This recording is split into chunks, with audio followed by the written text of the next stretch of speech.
Hello, Cancer. Welcome back to the channel.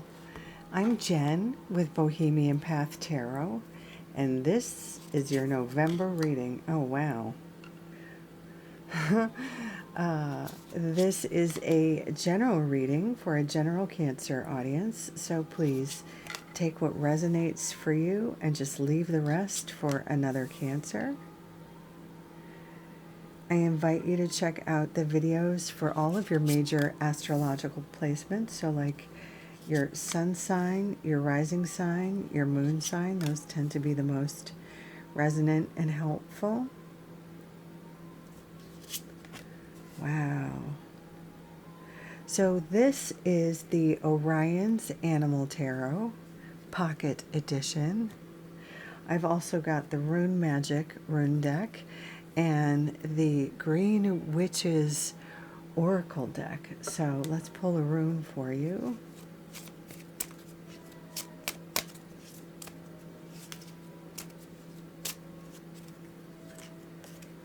Hagalas.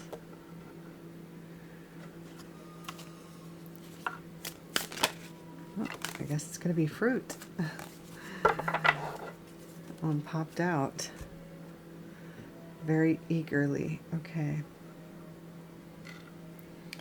So Hagalas is the rune of hail and destruction. It's a little bit like the Tower card in the tarot. So it can often mean, you know, an event that is sudden and can be dramatic. And it's the sort of thing that can be outside of our control entirely, you know, like a force of nature that's outside of our control and can cause like disruption, can really cause change. You know, when you think about the runes, you have to think about our ancient Norse sort of ancestors that didn't have access to sort of emergency. Why won't this focus, please? It didn't have access to emergency services the way we do, as much as we might grumble to sort of grumble about emergency response times or government services such as they are at this present moment in certain countries. Without getting political, you know, our Norse ancestors or forebears, or in any case, I'm not really, I don't have Viking heritage myself, but, you know, the ancient Norse, of course, could be destroyed, could have their boats completely and utterly destroyed by, or their longhouses or what have you, completely and utterly destroyed by a force of nature like hail or a storm of, you know, a certain kind of magnitude. So it could be really terrible. And that's not to say that this card is predicting a storm that's going to sweep you away or your house away or something like that.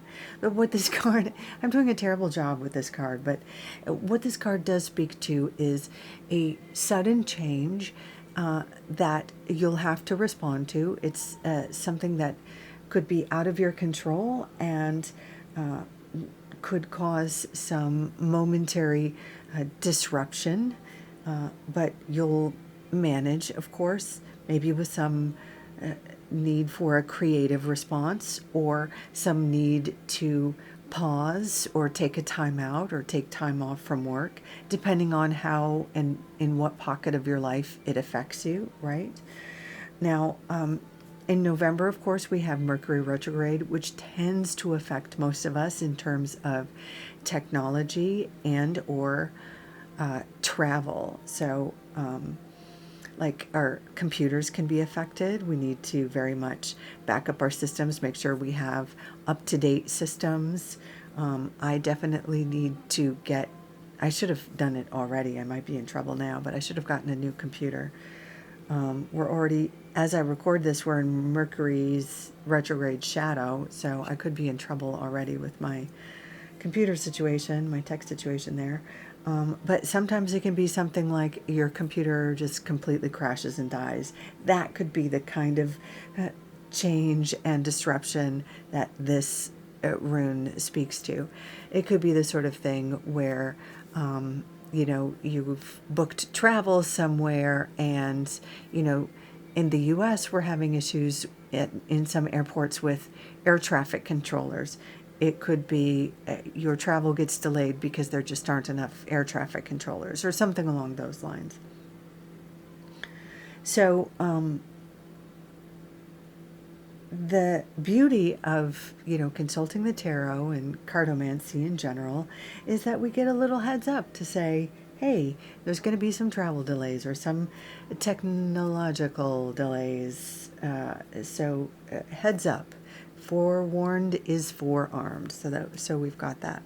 Now, our other oracle card here is fruit, which is very wonderfully positive, sort of the polar opposite of this one. So we have this to look forward to. It's achievement, success. The fruit is like harvest, right?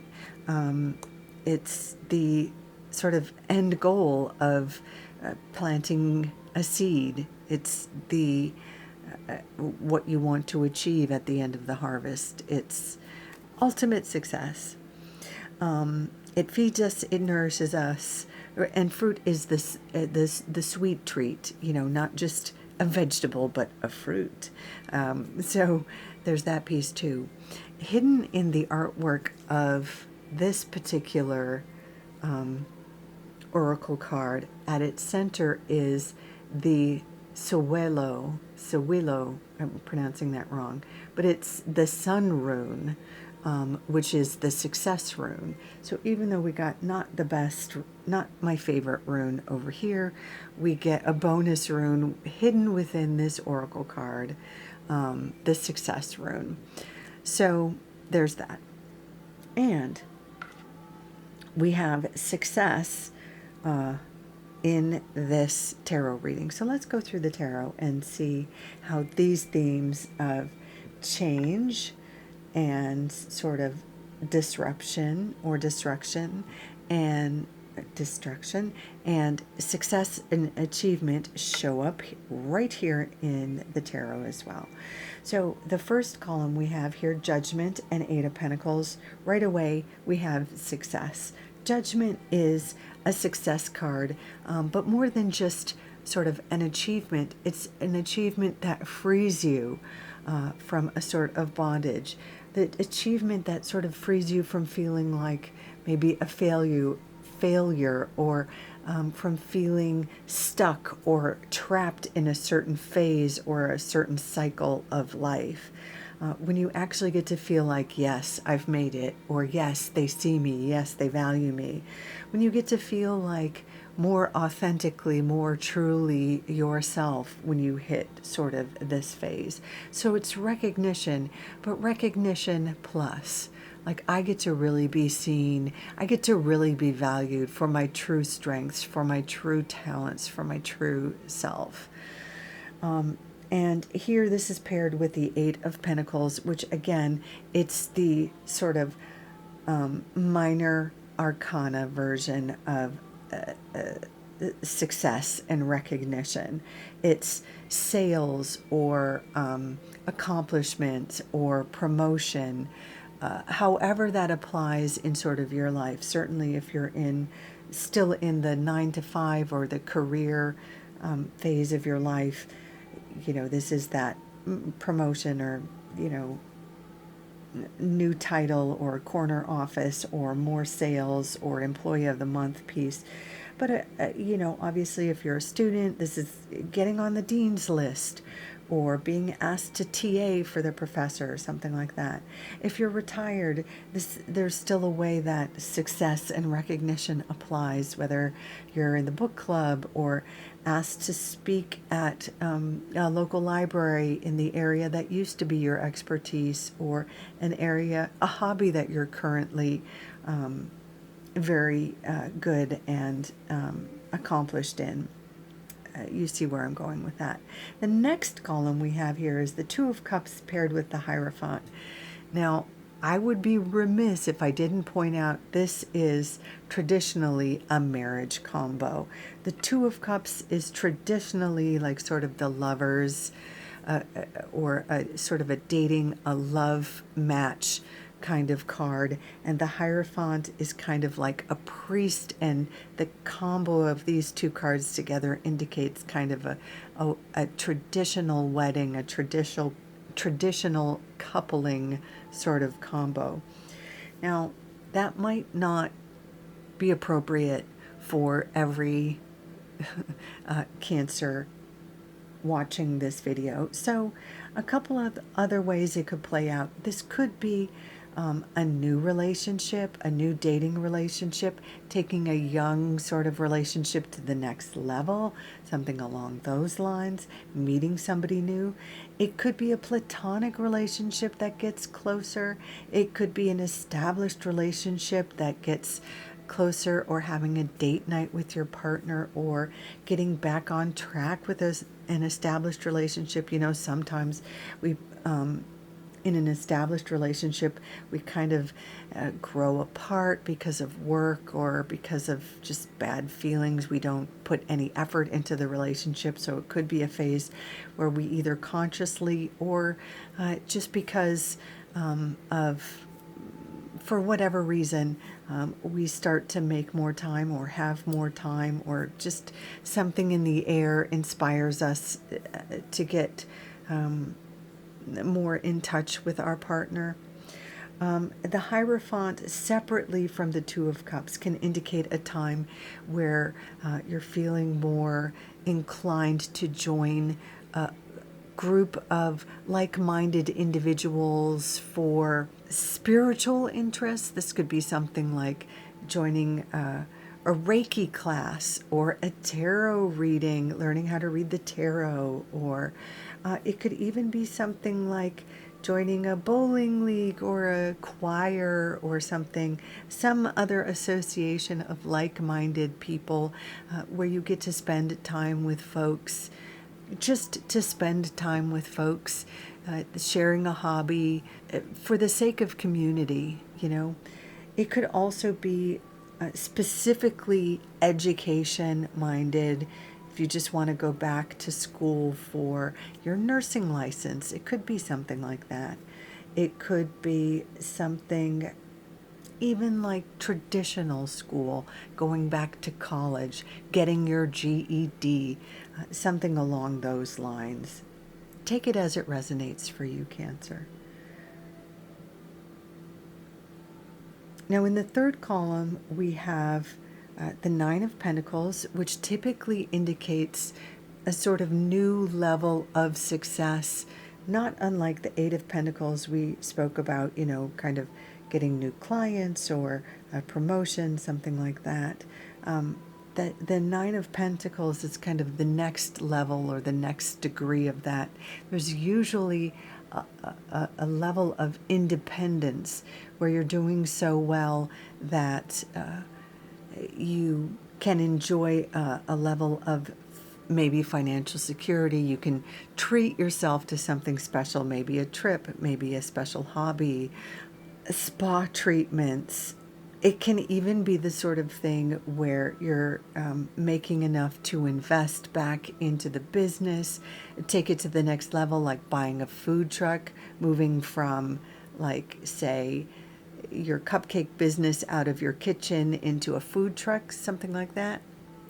There is more of an entrepreneurial or independent spirit with the Nine of Pentacles, almost taking your show on the road or taking a cottage industry to the next level with the Nine of Pentacles. Take it as it applies for you. But there's also, paired with this, the Four of Swords. Again, we have this piece about taking a little time out, taking a little break, which is why this feels more like the financial security to take a spa day or maybe take a vacation, because the Four of Swords is really about taking a break, taking a time out. So this column feels a little bit more like maybe taking a vacation or taking some time off, a spa day. And certainly in the US, with Thanksgiving coming up, you may be taking an extended vacation. Just remember, with the Mercury retrograde and the need to sort of pad around travel, allow extra time for travel, because there could be some issues around that. And then in the last week here, we have the Three of Wands, which is expansion around a creative project or an ambitious sort of launch, personal pet project. And the Five of Cups, which can be a sense of loss or a sense of something not quite going to plan. This tends to be related more to a personal connection, like a relationship or a roommate situation, a friend situation, where maybe there is a falling out or an uncertainty, or where there's a separation, like sometimes and maybe a friend has to move or a loved one has to move due to a job situation, or maybe a child has to move because of the military or something like that. So it feels like there's a separation. So there's something that feels like a loss that kind of impedes a sense of advancement or growth. So it's a curious sort of mixed bag reading, if I'm honest, Cancer. It feels like, and again, take this as it resonates for you. I've thrown out a few different sort of examples for these different sort of weeks, but you know, there's victories here, and there's emotional connections and ways that can play out. But it does seem like you will be maybe needing a break towards the end of the month, and something feels like it doesn't quite go to plan at the end of the month, despite being aware that there's a victory or a success earlier on. And there's definitely success in the cards, but also some changes that will need some flexibility. So there you have it, Cancer. That's what November is looking like, or so at least part of your November is looking like. Again, I do recommend checking out your other astrological placements. Thank you so much for joining me. I hope this has been helpful. I invite you to like, share, subscribe, leave a comment, and please take good care of yourself. Until next time, bye for now.